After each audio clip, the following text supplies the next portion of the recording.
आपके अपने सांवरिया online zone YouTube channel पर आप लोगों का बहुत बहुत स्वागत है।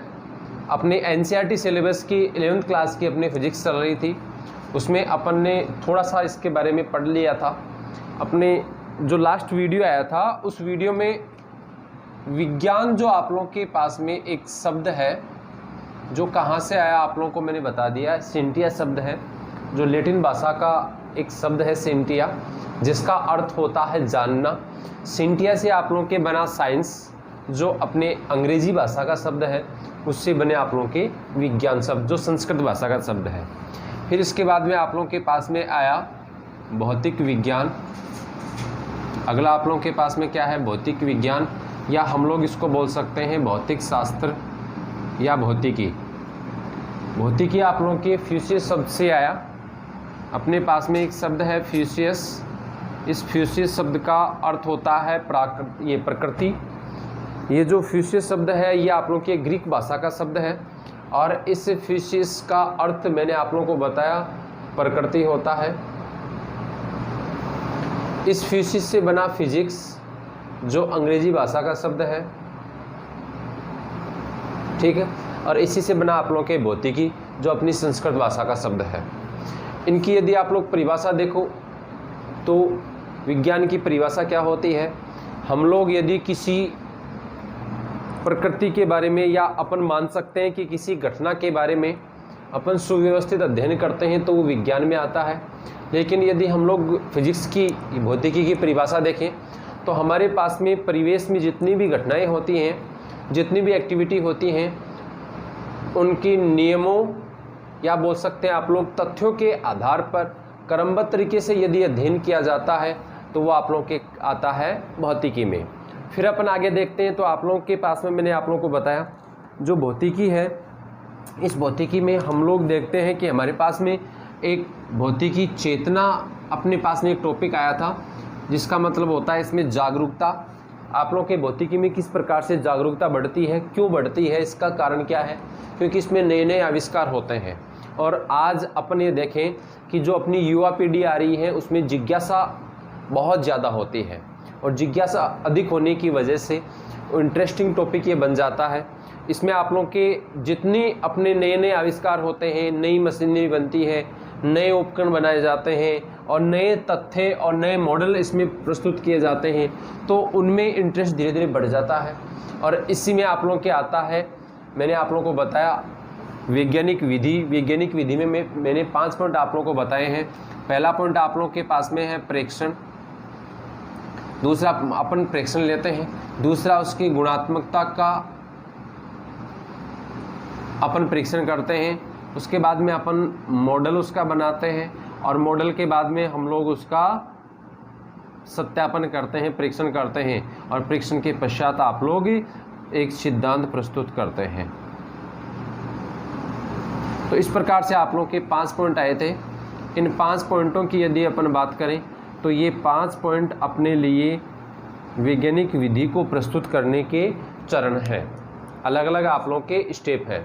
तो अपन आगे चलते हैं तो आप लोगों की फिजिक्स 2 प्रकार की होती है। फिजिक्स के प्रकार अपन पढ़ेंगे तो अपनी फिजिक्स की 2 प्रकार अपन पढ़ेंगे, इसकी 2 शाखाएं पढ़ते हैं। तो सबसे पहले अपन देखेंगे भौतिक विज्ञान।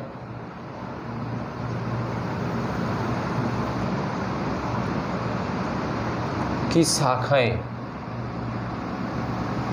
भौतिक विज्ञान की कौन कौन सी शाखाएं हैं। 2 शाखाएं होती हैं भौतिक विज्ञान की। पहली शाखा जो है उसे अपन पढ़ते हैं, पहली शाखा है चिरसम्मत भौतिकी।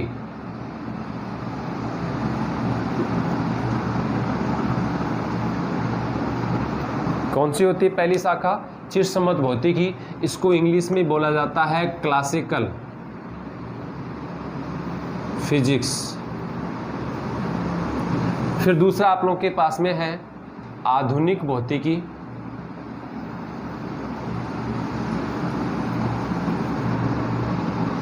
जिसको अपन बोलते हैं मॉडर्न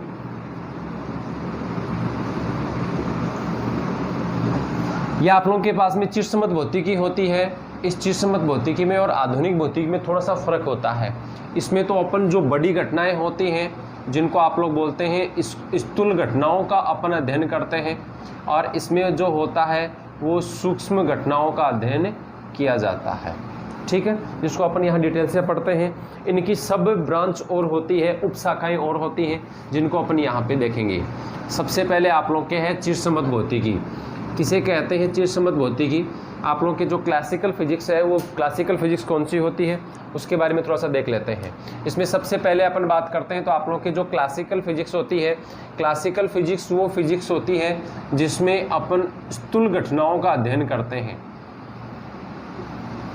स्थूल घटनाओं का अध्ययन किया जाता है। अब स्थूल घटनाएं कौन सी होती हैं? स्थूल घटनाओं का मतलब ये नहीं होता कि बहुत बड़ी आकार में बड़ी घटना होती है।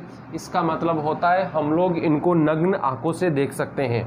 ऐसी घटनाएं जिनको हम लोग नग्न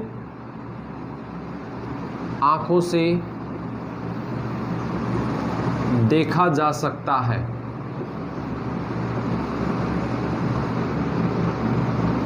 ऐसी घटनाएं जिनको हम लोग नग्न आंखों से देख सकते हैं, कौन सी घटनाएं होती है? आप लोग की स्थूल घटनाएं होती हैं। और इसमें आप लोग की जब अपन देखें तो इसकी उपशाखाएं होती हैं।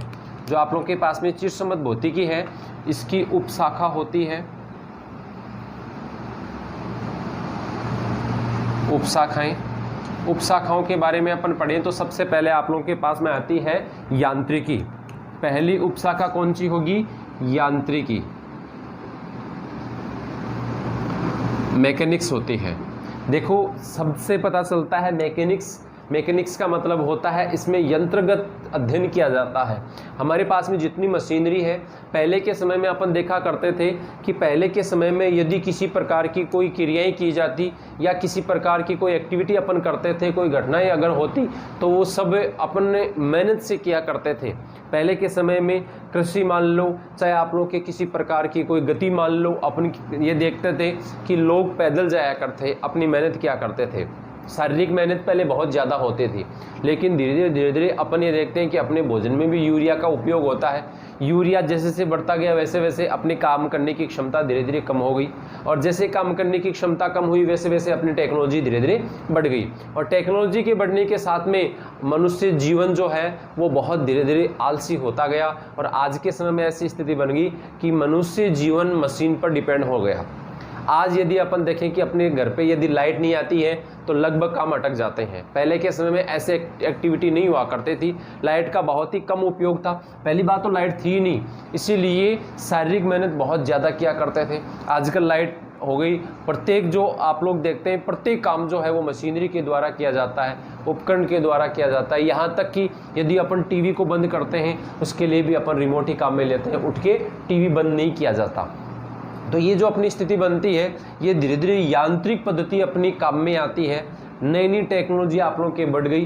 प्रत्येक जगह यदि अपन सुबह से लेकर शाम तक की अपनी एक्टिविटी देखें, दिनचर्या यदि देखें तो उसमें प्रत्येक स्थिति में आप लोग के मशीनें काम में आती है। ठीक है, तो आज का युग है ये मशीनरी युग है। पहले के समय में यदि कोई रोड बनाई जाती या रेल की लाइनें यदि बिछाई जाती थी उसमें लाखों मजदूर काम किया करते थे, बहुत से लोगों को मजदूरी मिला करती थी और उसमें समय भी 2-4 साल लगा करते थे। आजकल ऐसी स्थिति हो गई कि हम लोग देखते हैं यदि रोड बनानी है, सड़क बनानी है या रेलवे लाइन बिछानी है तो वो मशीन से होने लग गया। लाखों मजदूर जहाँ काम किया करते थे वहाँ कई सैकड़ों मजदूरों से ही काम हो जाता है। वहाँ लगभग काम मशीनरी से होता है, और मशीनरी से होता है तो उसमें खर्चा भी ज़्यादा आता है। जितने लोग वहाँ मजदूरी किया करते थे उन लोगों की आमदनी कम हो गई, बेरोजगारी बढ़ गई। तो ये सब मशीनरी का ही तो काम है। जैसे जैसे अपनी टेक्नोलॉजी बढ़ती जाएगी वैसे वैसे आप लोग के यहाँ जो अपने मध्यम वर्ग और जो लोअर कास्ट जो अपने वर्ग है जिसको अपन बोलते हैं बीपीएल जो वर्ग होता है, इनकी बेरोजगारी भी बढ़ती जा रही है। तो आज अपन देखें कि यांत्रिकी जो है इसमें अपन देखते हैं 2 प्रकार की आप लोगों की ऊर्जा होती है। एक ऊर्जा आप लोगों के पास में है गतिज ऊर्जा, और एक होती है आप लोगों के पास में स्थितिज ऊर्जा।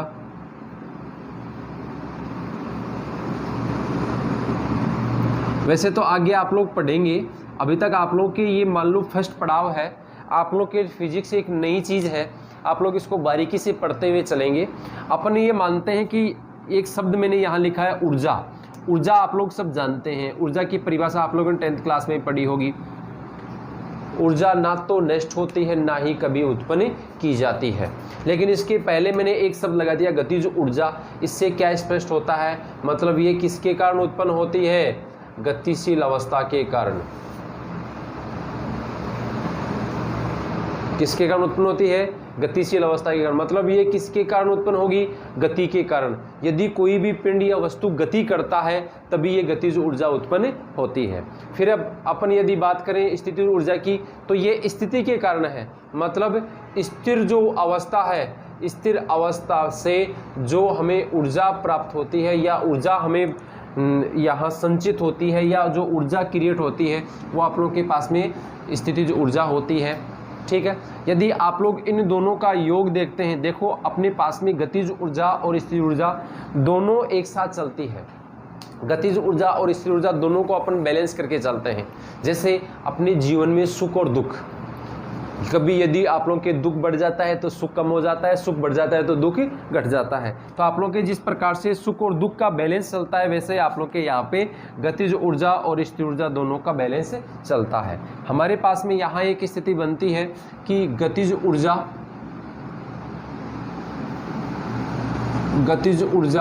प्लस स्थितिज ऊर्जा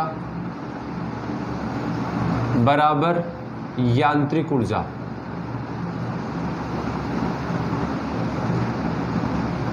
क्या हो गई, यांत्रिक ऊर्जा। गतिज ऊर्जा प्लस स्थितिज ऊर्जा बराबर यांत्रिक ऊर्जा। मतलब अपन देखें जितनी भी अपनी मशीनरी होती है, अपन देखते हैं जैसे कोई इंजन की अपन बात करें तो इंजन जो होगा उस इंजन में ईंधन डलता है। जैसे अपन बात करते हैं कि कोई बस है, उसमें ईंधन के रूप में डीजल डलता है और डीजल उसमें ऊष्मा उत्पन्न करेगा। ऊष्मा से वह इंजन भाप के रूप में ऊष्मा उत्पन्न होकर इंजन को चलाती है। इंजन गति करता है तो गतिज ऊर्जा प्राप्त होती है और स्थिर ऊर्जा का मान धीरे धीरे कम हो जाता है। दोनों जो स्थिर ऊर्जा गति ऊर्जा जब दोनों यहाँ सक्रिय होती है, दोनों का जब योग किया जाता है तो आप लोगों के पास में कार्य प्राप्त होता है जो यांत्रिक ऊर्जा के रूप में हमें प्राप्त होता है। तो ये हो गया आप लोग के पास में यांत्रिक भौतिकी। ये यांत्रिकी है जिसमें हम लोग मशीनरी से संबंधित यानी कि ऊर्जा से संबंधित यानी कि गतिज ऊर्जा स्थिर ऊर्जा से संबंधित अपन यहाँ पे अध्ययन करते हैं, वो क्या कहलाती है आप लोगों के यांत्रिकी। फिर अपन आगे चलते हैं तो आप लोग के पास में दूसरा पॉइंट आता है, उसको अपन यहाँ लिख लेते हैं। दूसरा जो आप लोगों के पास में पॉइंट है वो है विद्युत गतिकी। दूसरा पॉइंट आप लोगों के पास में है विद्युत गतिकी। ये पहला पॉइंट हो गया विद्युत गतिकी। क्या हो गया, विद्युत गतिकी। विद्युत गतिकी में आप लोगों ने शायद पढ़ा हो तो आप लोगों के पास में एक पॉइंट आता है आवेश। एक पॉइंट आता है आवेश। आवेश जो होता है, आवेश के रूप में हम लोगों ने देखा है कि जो परमाणु होता है, परमाणु आप लोगों ने शायद नाम सुना होगा 10th क्लास में, केमिस्ट्री में परमाणु शब्द आप लोगों ने सुना होगा। परमाणु की ये स्ट्रक्चर होता है, इसके अंदर ये नाभिक होता है। नाभिक में प्रोटॉन और न्यूट्रॉन पाए जाते हैं, बाहर की ओर इलेक्ट्रॉन पाए जाते हैं। नाभिक पर धनावेश हो गया क्योंकि इलेक्ट्रॉन पर जो होता है वो नेगेटिव चार्ज होता है, प्रोटॉन पर जो होता है वो पॉजिटिव चार्ज होता है और जो न्यूट्रॉन होता है उस पर किसी प्रकार का कोई चार्ज नहीं होता, मतलब वो आप लोग के आवेश रहित होता है। तो जो परमाणु होता है, इस परमाणु में देखो 3 तत्व पाए जाते हैं, एक इलेक्ट्रॉन, प्रोटॉन और न्यूट्रॉन। इलेक्ट्रॉन जो होता है, ये इलेक्ट्रॉन परमाणु से बाहर भी निकलता है, कोई परमाणु इसको ग्रहण भी करता है। मतलब परमाणु में इलेक्ट्रॉन के त्यागने की प्रवृत्ति भी होती है और ग्रहण करने की प्रवृत्ति भी होती है। मतलब कुछ अपने पास में परमाणु ऐसे होते हैं जो दाता भी होते हैं और कुछ परमाणु आप लोगों के पास में ऐसे होते हैं जो ग्राही भी होते हैं। इसका मतलब हमारे पास में दाता इलेक्ट्रॉन, ये दाता परमाणु हो या चाहे ग्राही परमाणु हो, गति करने के लिए कौन काम में आता है, इलेक्ट्रॉन काम में आता है। इलेक्ट्रॉन क्या है, यहाँ आप लोगों के पास में ऋण आवेश है। तो आवेश जो होता है, ये आवेश क्या करता है, हमेशा विद्युत धारा के विपरीत दिशा में गति करता है। आवेश की 2 स्थिति होती है। आवेश यदि स्थिर अवस्था में होता है, आवेश यदि स्थिर अवस्था में होता है तो क्या उत्पन्न करता है? ये केवल विद्युत क्षेत्र। क्या उत्पन्न करेगा? विद्युत क्षेत्र। मैंने लिख दिया कोष्ठक में केवल। और दूसरी पोजीशन इसकी होती है गतिशील अवस्था। गतिशील अवस्था, ये जो गतिशील अवस्था है, इस गतिशील अवस्था में विद्युत क्षेत्र तो उत्पन्न करेगा ही, विद्युत क्षेत्र प्लस चुंबकीय क्षेत्र। लेकिन देखो विद्युत क्षेत्र तो पहले भी था, चुंबकीय क्षेत्र स्पेशल यहाँ पे अलग उत्पन्न हो रहा है। तो चुंबकीय क्षेत्र उत्पन्न करने से पहले आप लोग के यहाँ इस चीज़ का ध्यान रखना है कि यदि आप लोग के चुंबकीय क्षेत्र उत्पन्न होता है तो उसका मुख्य कारण क्या है? आवेश का गति करना अपन नहीं मानते, अपन ये देखते हैं कि जब आवेश गतिशील अवस्था में होता है, आवेश जब गतिशील अवस्था में हो, आवेश जब गतिशील अवस्था में होता है तो विद्युत धारा उत्पन्न करता है, विद्युत धारा उत्पन्न करता है। क्या उत्पन्न होती है? विद्युत धारा आई उत्पन्न होती है। क्या उत्पन्न होती है? विद्युत धारा आई। अब ये जो आप लोग के पास में विद्युत धारा है, इस विद्युत धारा से ही आप लोग के चुंबकीय क्षेत्र उत्पन्न होता है। और ये जो चुंबकीय क्षेत्र होता है, यही चुंबकीय क्षेत्र हमें ये बताता है कि आवेश गति कर रहा है। जो विद्युत धारा उत्पन्न होती है, तो विद्युत धारा से उत्पन्न, देखो यहाँ पे विद्युत धारा के उत्पन्न होने के पश्चात जब विद्युत धारा बहती है, विद्युत धारा के प्रवाह के लिए सबसे पहली कंडीशन क्या होगी? परिपथ जो होगा, जो अपन परिपथ लेते हैं वो कैसा होना चाहिए? बंद होना चाहिए। परिपथ कैसा होना चाहिए? बंद होना चाहिए।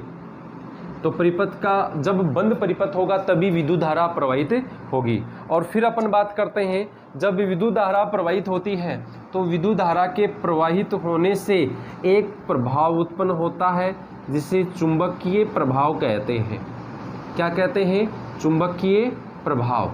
और ये जो चुंबकीय प्रभाव होता है, इस चुंबकीय प्रभाव से हमारे पास में अनेक प्रकार की क्रियाएं उत्पन्न होती है, यानी कि अपन बोल सकते हैं कि चुंबक उत्पन्न होता है। ये जो चुंबक होता है ये कृत्रिम चुंबक होता है। कैसा चुंबक होता है? ये कृत्रिम चुंबक होता है। तो इससे प्रभाव से, विद्युत धारा के प्रभाव से होने वाली जो आप लोग की एक्टिविटी है वो आप लोग के विद्युत गतिकी में पड़ी जाती है। ठीक है, फिर अपन आगे चलते हैं। तो आप लोग के तीसरा पॉइंट आता है प्रकाशिकी। तीसरा पॉइंट क्या है? प्रकाशिकी, ऑप्टिक्स जिसको आप लोग कहते हैं इंग्लिश में। अपने पास में जो प्रकाशिकी होती है, प्रकाशिकी में सबसे पहले अपन देखें कि हमारे पास में विद्युत चुंबकीय तरंगें होती है जो प्रकाश के रूप में होती है, मतलब दृश्य प्रकाश के रूप में होती है। अपन पढ़ रहे हैं प्रकाशिकी। ये जो आप लोगों के पास में प्रकाशिकी है, इसके लिए ये उत्तरदायी कौन होता है? प्रकाश। और प्रकाश का सबसे बड़ा स्रोत होता है सूर्य। प्रकाश का सबसे बड़ा स्रोत कौन होता है? सूर्य होता है। और ये जो आप लोगों के पास में सूर्य है, यह सूर्य आप लोगों को प्रकाश देने का कार्य करता है। मतलब इस सूर्य में आप लोगों के संलयन अभिक्रिया होती है।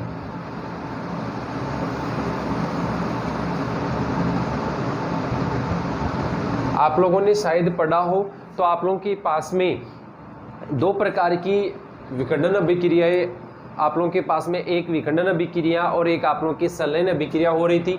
हम लोग यहाँ पे पढ़ रहे हैं सूर्य में संलयन अभिक्रिया होती है। और अपन ये देखते हैं कि संलयन अभिक्रिया होने से हाइड्रोजन हीलियम आपस में परमाणु टूटते बनते रहते हैं और आप लोगों को यहाँ से प्रकाश ऊर्जा प्राप्त होती है। ये जो आप लोगों के पास में प्रकाश ऊर्जा है, ये प्रकाश ऊर्जा हमारे पास में जब पहुँचती है तो तरंग के माध्यम से पहुँचती है। किस रूप में पहुँचती है? ये तरंग के माध्यम से पहुँचती है। और इसमें आप लोगों के पास में ये प्रकाश ऊर्जा, जो तरंग आप लोगों के पास में पहुँचती है, तरंग के पास में ऊष्मा होती है। क्या होती है? ऊष्मा होती है। और ये जो ऊष्मा आप लोगों के पास में होती है, ये ऊष्मा माध्यम के कणों को गर्म कर देती है। यहाँ अपन देखें, माध्यम के कणों को गर्म कर देती है। क्या कर देती है? गर्म कर देती है। और इसमें आप लोगों के अनेक प्रकार की घटनाएं होती हैं, जैसे आप लोगों ने पढ़ा अपवर्तन हो गया, 10th क्लास में पढ़ा आप लोगों ने, अपवर्तन है, परावर्तन है, प्रकीर्णन है, विवर्तन है, ध्रुवण है, ये सब आप लोगों की क्रियाएं होती हैं, ये प्रकाश के द्वारा ही होती है, हम लोग प्रकाशिकी में पढ़ते हैं। फिर अपन आगे चलते हैं तो आप लोगों के पास में अगला पॉइंट क्या कहता है? ऊष्मागतिकी। ऊष्मागतिकी आप लोगों के लिए बहुत मोस्ट पॉइंट है, जो आप लोगों के 11th क्लास में ईजी भी है वैसे आप लोगों के देखा जाए तो, आगे कंपटीशन में इससे ज़्यादा क्वेश्चन पूछे जाते हैं। अगला आप लोगों के चौथा पॉइंट है ऊष्मागतिकी।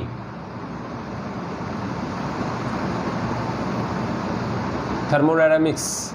ये आप लोगों के पास में जो ऊष्मा होती है, ऊष्मा की यदि अपन बात करें तो हमारे पास में दो प्रकार के अपन वस्तु लेते हैं या पदार्थ लेते हैं। जैसे आप लोगों के पास में एक वस्तु ए है, दूसरी वस्तु आप लोगों के पास में क्या है? बी है। एक वस्तु है, इसका ताप अधिक है, इसका मतलब ये जो वस्तु है ये गर्म है, और ये जो वस्तु है ये क्या है? ठंडी है।